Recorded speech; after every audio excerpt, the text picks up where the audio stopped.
इतना जानलेवा जिसने लाखों लोगों की जान ली थी, इसके दर्द से हम अभी तक उभर भी नहीं पाए थे कि एक और नया और खतरनाक वायरस आ खड़ा हुआ है। तो अगर ये हमारी बॉडी में एंटर कर जाता है तो कौन कौन से सिम्टम्स हमें देखने को मिलते हैं, किस तरीके से इस वायरस से बचा जाए। 12 से ज्यादा आसपास की कंट्रीज में फैल चुका है, अफ्रीका से बाहर निकल के आसपास की 12 कंट्रीज में फैल चुका है। 116 देशों के अंदर 208 मौतें अभी तक हो चुकी है। तो जब से वायरस एंटर किया है बॉडी के अंदर, तब से लेकर जब तक सिम्टम्स नहीं दिख जाते, उस टाइम पीरियड को हम बोलते हैं इंक्यूबेशन टाइम पीरियड। तो इसका जो दोस्तों, आज कोरोना वायरस के बारे में कौन नहीं जानता। इतना खतरनाक वायरस जिसने लोगों को अपने घरों में बंद होने के लिए पूरे 2 सालों तक मजबूर कर दिया था, इतना जानलेवा जिसने लाखों लोगों की जान ली थी, इसके दर्द से हम अभी तक उभर भी नहीं पाए थे कि एक और नया और खतरनाक वायरस आ खड़ा हुआ है। दोस्तों, आज की इस वीडियो में हम लोग डिस्कस करेंगे एक ऐसे वायरस की जो अपने नंबर्स को काफी ज्यादा स्पीड से बढ़ा रहा है, जिसका नाम है एमपोक्स वायरस यानी मंकी पॉक्स वायरस। आज की इस वीडियो में हम लोग डिस्कस करेंगे क्या होता है ये एमपोक्स वायरस यानी मंकी पॉक्स वायरस, किस तरीके से अपने नंबर को ये बढ़ा रहा है, किस तरीके से ट्रांसमिट होता है, अगर ये हमारी बॉडी में एंटर कर जाता है तो कौन कौन से सिम्टम्स हमें देखने को मिलते हैं, किस तरीके से इस वायरस से बचा जाए, WHO का इस पर क्या कहना है, हमारी गवर्नमेंट हमें बचाने के लिए इसके ऊपर क्या कदम उठा रही है, इन सभी विषयों में हम यहां पर बात कर रहे होंगे आज की इस वीडियो में। तो बेटा, आज की जो वीडियो है काफी ज्यादा इंपॉर्टेंट होने वाली है, तो ज्यादा से ज्यादा इस वीडियो को आप लोग शेयर करें अपने क्लासमेट के साथ, अपने फ्रेंड्स के साथ, अपनी फैमिली मेंबर्स के साथ, ताकि सभी लोगों को यह अवेयरनेस पहुंच सके और समय रहते हम इस वायरस से बच पाएं, अपने आप को भी बचा पाएं और हमारे पूरे देश को भी बचा पाएं। तो चलिए शुरू करते हैं आज की हमारी इस वीडियो को। सबसे पहले बात करेंगे कि इस वायरस का क्या नाम है। इस वायरस का नाम है एमपोक्स वायरस यानी मंकी पॉक्स वायरस। इसका नाम एमपोक्स वायरस यानी मंकी पॉक्स वायरस क्यों रखा गया? क्योंकि वायरस सबसे पहले एक बंदर में मिला था, एक मंकी में मिला था। ये डिजीज जो है ये काफी ज्यादा रेयर है, लेकिन बहुत ही ज्यादा खतरनाक है। पहले के टाइम पे इसका नंबर काफी ज्यादा कम होता था, लेकिन अब पिछले कुछ टाइम में ये अपने नंबर को काफी ज्यादा स्पीड से बढ़ा रही है।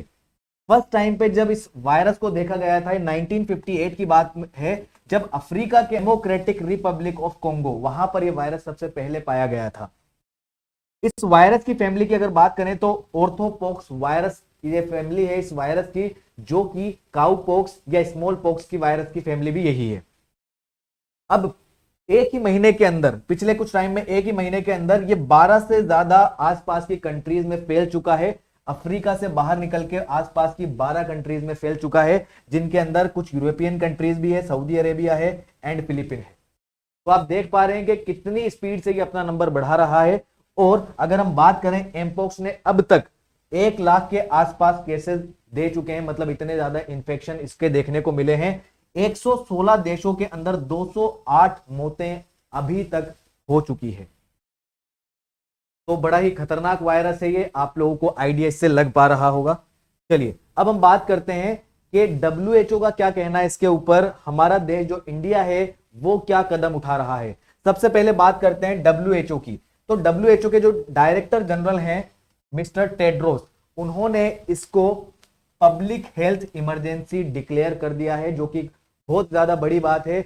ऐसा पिछली बार की तरह हम नहीं चाहते हैं कि कोविड-19 के टाइम पे हमारे पास में कोई ज्यादा रिसोर्सेज नहीं थे, हम काफी ज्यादा हेल्पलेस महसूस कर रहे थे, मजबूर हो गए थे। तो ऐसा कुछ नहीं हो, इसलिए WHO ने इसको इमरजेंसी घोषित कर दी है, जो कि अपने आप में काफी बड़ी बात है। दोस्तों, अभी हमारे पास में टाइम है, हम समय रहते अगर अच्छे कदम उठाएं तो इस बीमारी से हमें बचा जा सकता है, इस वायरस से हम अपने आप को बचा सकते हैं। अब हम बात करते हैं हमारे देश इंडिया के अंदर क्या कदम उठाए गए हैं।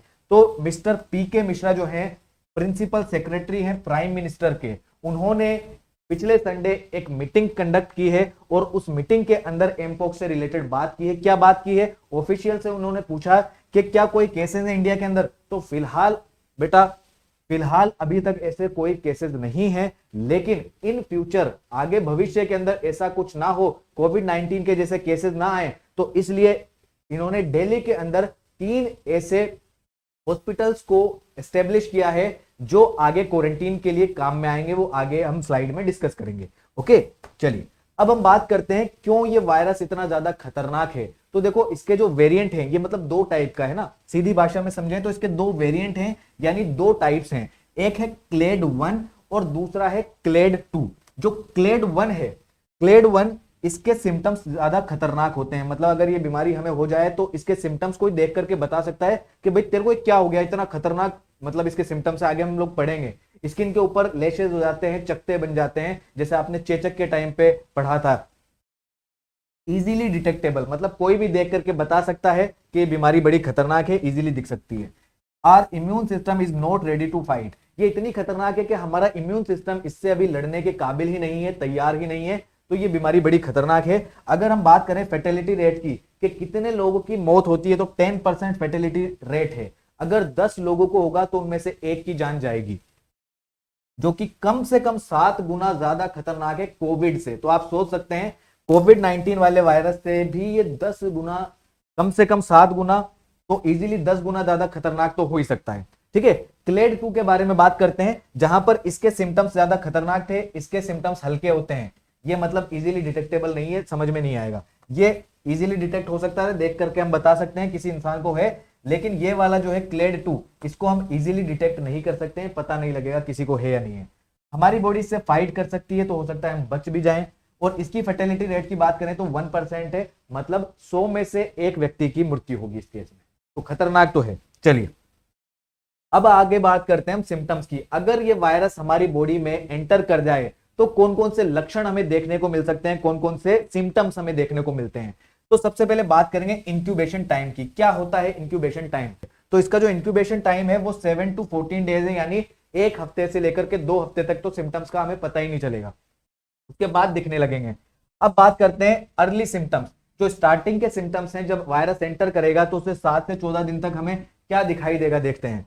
हाई फीवर, बहुत तेज बुखार होगा, चिल होगी, शिवरिंग होगी, कंपकपी आएगी शरीर के अंदर, हेडेक होगा, सरदर्द होगा, हमारे मसल में पेन होगा, बैक पेन होगा, मसल पेन होगा, और जो हमारे लिम्फ नोड्स हैं यहाँ पर नेक पे, यहाँ पर आप देख सकते हैं, यहाँ पर एक लिम्फ नोड होती है, वो स्वेल कर जाती है, तो यहाँ से आपको एक उभार दिखाई देगा इस तरीके का। चलिए अब हम बात करते हैं कि ये तो हो गई अर्ली स्टेज।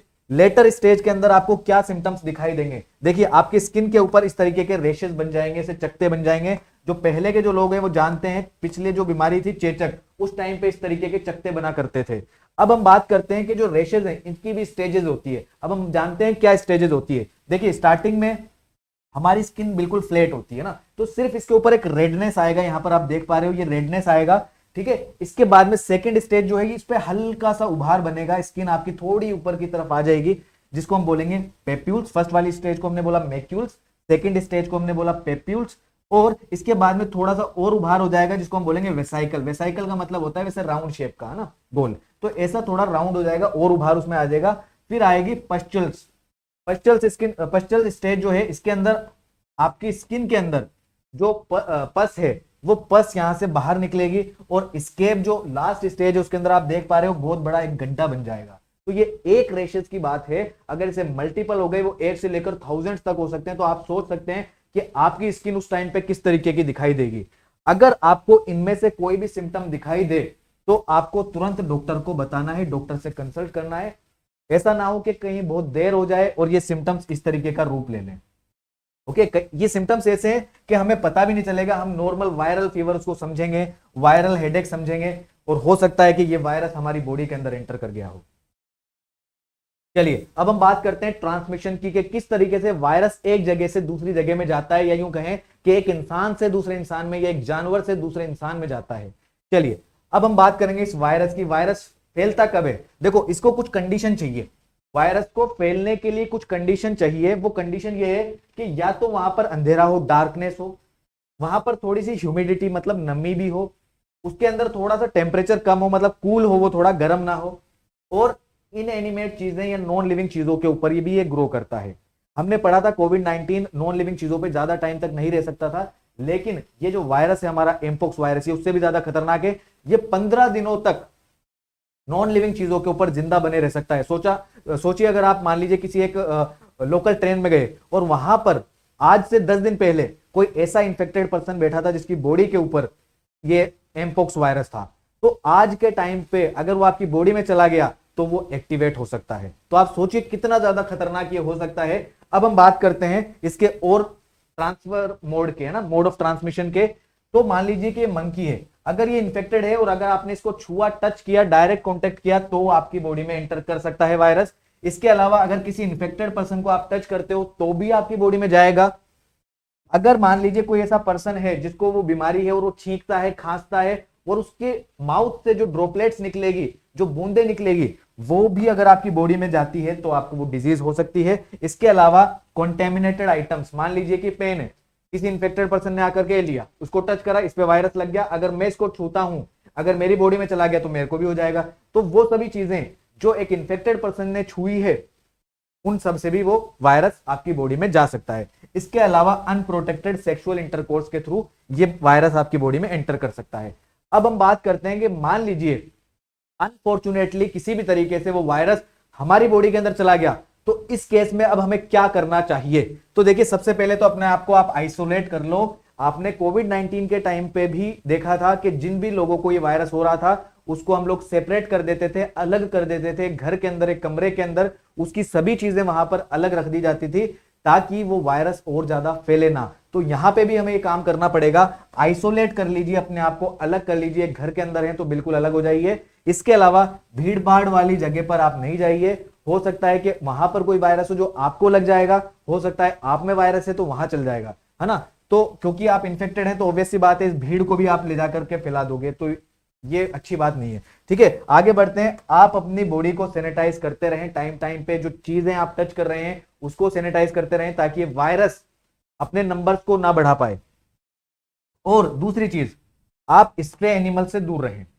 जो जंगली कुत्ते हैं, गली के कुत्ते होते हैं, कई बार क्या होता है ना, इनकी स्किन हमें ऐसी लेशेस वाली दिखाई देती है तो हमें लगता है कि यार बेचारा कितना बीमार है, इसको थोड़ा ध्यान रखें, इसको टच करें, इसको सहलाएं, है ना, अच्छा लगेगा, क्योंकि हमें दया आ जाती है। लेकिन बेटा यहां पर आपको ध्यान रखना है, अभी मत करो ये काम, क्योंकि हो सकता है उसके अंदर वो वायरस हो जो आपकी बॉडी में चला जाए। राइट, तो ये चीजों का ध्यान रखो, इनसे हम बच सकते हैं और अगर इन्फेक्टेड हैं तो आगे हमारा जो वायरस है वो ट्रांसमिट नहीं करेगा। गवर्नमेंट देखो यहां पर क्या एक्शन ले रही है, जितने भी हेल्थ अथॉरिटीज है उन सभी को स्ट्रिक्ट कर दिया गया है, उन सभी को एक्टिवेट कर दिया गया है ताकि अगर ये वायरस ज्यादा फैलता है तो उस केस में उनको कड़ा से कड़ा कदम यहां पर उठाना है और वायरस से हमें बचाना है। क्वारंटाइन करने के लिए देखो ये दिल्ली के 3 हॉस्पिटल्स हैं, जिसमें पहला है राम मनोहर लोहिया हॉस्पिटल, दूसरा है सफदरजंग हॉस्पिटल और तीसरा है लेडी हेडिंग हॉस्पिटल। इन तीनों हॉस्पिटल के जो अथॉरिटीज हैं उनको यहां पर तैनात कर दिया गया है, एक्टिवेट कर दिया गया है ताकि अगर ऐसी कोई समस्या आती है, अगर हमें मान लीजिए कि वायरस के जो केसेस हैं वो बढ़ने को देखने को मिलते हैं, तो इन तीनों हॉस्पिटल्स के अंदर यहां पर क्वारंटाइन की हमें अरेंजमेंट देखने को मिल सकती है। ज्यादा से ज्यादा लोगों को अवेयर किया जा रहा है थ्रू डिजिटल मीडिया, और भी बहुत सारे मीडियम्स हैं, लोगों को ज्यादा से ज्यादा बताया जा रहा है। चलिए, इसके अलावा इसके ऊपर रिसर्च चल रही है कि कौन कौन सी दवाएं इसके अंदर काम आ सकती है, कौन कौन से वैक्सीन काम आ सकती है। आगे हम बात करेंगे इसके वैक्सीन के बारे में, और इसके बारे में थोड़ी और रिसर्च यहां पर चल रही है। तो जो गवर्नमेंट है हमारी वो ये कदम उठा रही है। अब हम बात करते हैं वैक्सीन के बारे में ना, क्या वैक्सीन अवेलेबल है? ये बहुत बड़ी एक समस्या हो जाती है। कोविड-19 के टाइम पे वैक्सीन ही नहीं थी, है ना, वैक्सीन को बनते बनते इतना टाइम लगा, तब तक लाखों लोगों की जान जा चुकी थी। तो यहां पर फॉर्चुनेटली लकीली हमारे पास वैक्सीन है जिसका नाम है जिनोविस वैक्सीन। ओके, ये जो वैक्सीन है ये आपकी वही वैक्सीन है जो आपके काउ पॉक्स, स्मॉल पॉक्स के टाइम पे काम में आती थी। और अगर ये नहीं है तो इसके अलावा एक और वैक्सीन है MVABN, इसकी एब्सेंस में हमें ये वैक्सीन काम में लेनी है। तो आई होप ये वीडियो आपको समझ में आया होगा। बेटा ये जो बीमारी है बहुत ज्यादा खतरनाक है, और इस वीडियो को ज्यादा से ज्यादा लोगों तक आप लोग शेयर कीजिए ताकि इस लोगों को इसके बारे में अवेयरनेस मिल सके, क्योंकि इस बीमारी का इलाज बेटा अगर इन समय रहते कर लेते हैं तभी हो पाएगा, अदरवाइज ये कोविड-19 वाली सिचुएशन बन जाएगी, हो सकता है लॉकडाउन भी लग जाए। ठीक है, तो इस वीडियो को आप ज्यादा से ज्यादा तक शेयर करें, उस चैनल को सब्सक्राइब करें ताकि इस तरीके की और भी इंफॉर्मेटिव वीडियोस आप लोगों को मिलती रहे। ओके, मिलते हैं अगली वीडियो में, तब तक के लिए bye bye, take care, thank you, have a good day, like share and subscribe. मान लीजिए कि आज मेरी बॉडी में वायरस एंटर करता है तो ये तुरंत लक्षण नहीं दिखाएगा, मुझे तुरंत नहीं दिखने लग जाएगा कि वायरस एंटर कर गया है तो उससे रिलेटेड कोई मेरे को डिजीज होने लग जाए। कम से कम 7 दिन से लेकर के 14 दिन का समय लगेगा जब ये सिम्टम्स मेरी बॉडी में दिखने लगेंगे। तो जब से वायरस एंटर किया है बॉडी के अंदर तब से लेकर जब तक सिम्टम्स नहीं दिख जाते उस टाइम पीरियड को हम बोलते हैं इंक्यूबेशन टाइम पीरियड।